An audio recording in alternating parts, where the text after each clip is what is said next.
Om Swastiastu, Assalamualaikum warahmatullahi wabarakatuh, Shalom, nama budaya, salam sejahtera bagi kita semua. Perkenalkan, saya Donaris Maria Simarmata, NIM 20095111090 dari kelas C. Di sini saya akan menyampaikan tentang premedikasi dan anestesi pada hewan.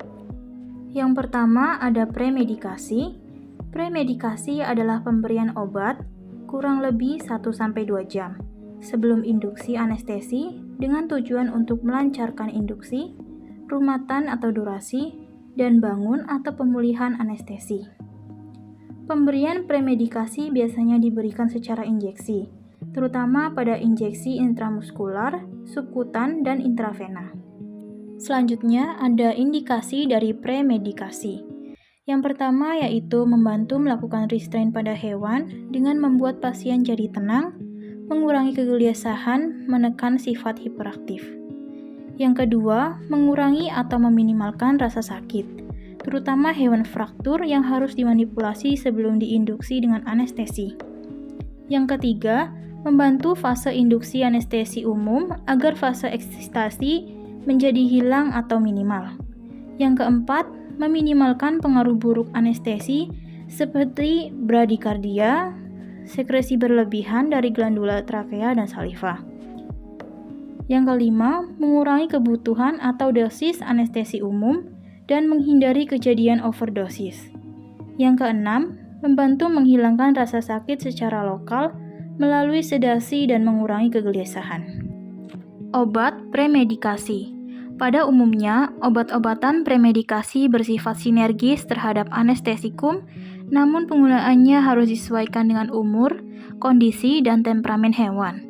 Ada atau tidaknya rasa nyeri, teknik anestesi yang dipakai, adanya antisipasi komplikasi, dan lainnya.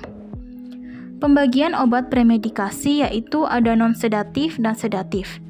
Yang non-sedatif yaitu golongan antikolinergik, muscle paralyza, dan yang sedatif adalah golongan tranquilizer, narkotik, dan agen disosiatif.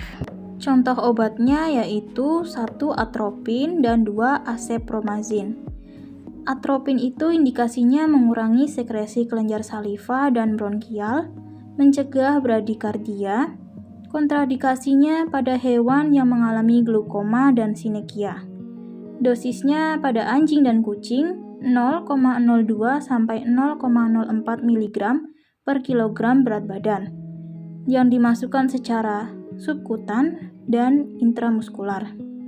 Diberikan 20 sampai 30 menit sebelum induksi anestesi umum. Durasinya sekitar 20 sampai 30 menit. Yang kedua ada acepromazin. Keuntungannya yaitu efek sedasinya bagus, toksisitasnya rendah. Kerugiannya dapat menyebabkan hipotensi dan hipotermia. Dosisnya yaitu 0,1 sampai 0,2 mg per kilogram berat badan yang dimasukkan secara intramuskular dan subkutan. Durasinya sekitar 60 menit. Kemudian yang kedua ada anestesi. Anestesi sendiri berasal dari bahasa Yunani yaitu an yang artinya tidak dan estetis yang artinya rasa atau sensasi. Jika digabung, artinya adalah suatu keadaan hilangnya rasa atau sensasi tanpa atau disertai dengan hilangnya kesadaran. Tujuan dari anestesi sendiri itu adalah untuk membuat pasien atau hewan tidak merasakan rasa sakit dan tidak sanggup untuk bergerak. Anestesi yang ideal yaitu memenuhi kriteria anestesi, analgesi, sedasi, dan relaksasi. Induksinya cepat dan lembut, durasi panjang, pemulihan cepat dan aman. Tidak berpengaruh signifikan terhadap sistem vital. Lalu, macam-macam anestesi yaitu ada 1. Anestesi lokal, 2. Anestesi regional, dan yang ketiga ada anestesi umum. Macam-macam anestesi. Yang pertama ada anestesi lokal. Anestesi lokal adalah tindakan yang dapat menghilangkan rasa sakit secara lokal atau terbatas di area yang diberikan obat dengan cara penghambatan impuls saraf perifer secara reversibel tanpa disertai dengan kehilangan kesadaran. Penggunaannya pada operasi ringan seperti kastrasi, tail docking, dan pencabutan gigi. Yang kedua ada anestesi regional. Anestesi regional adalah tindakan yang dapat menghilangkan rasa sakit pada suatu daerah atau regio tertentu dengan cara pemberian obat anestesi pada lokasi saraf yang menginervasi regio tertentu sehingga terjadi hambatan induksi impuls saraf yang reversibel tanpa disertai dengan hilangnya kesadaran. Penggunaannya pada operasi fraktur kaki belakang. Yang ketiga adalah anestesi umum. Anestesi umum adalah tindakan yang dapat mendepres susunan saraf pusat secara reversibel sehingga hewan kehilangan rasa sakit di seluruh tubuh, refleks otot hilang, dan disertai dengan kehilangan kesadaran.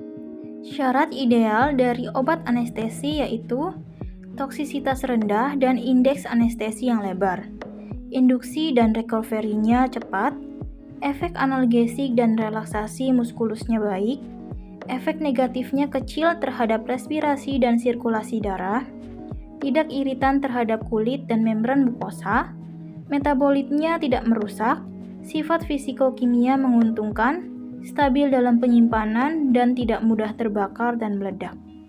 Yang terakhir ada obat-obat anestesi. Yang pertama adalah bupivacain.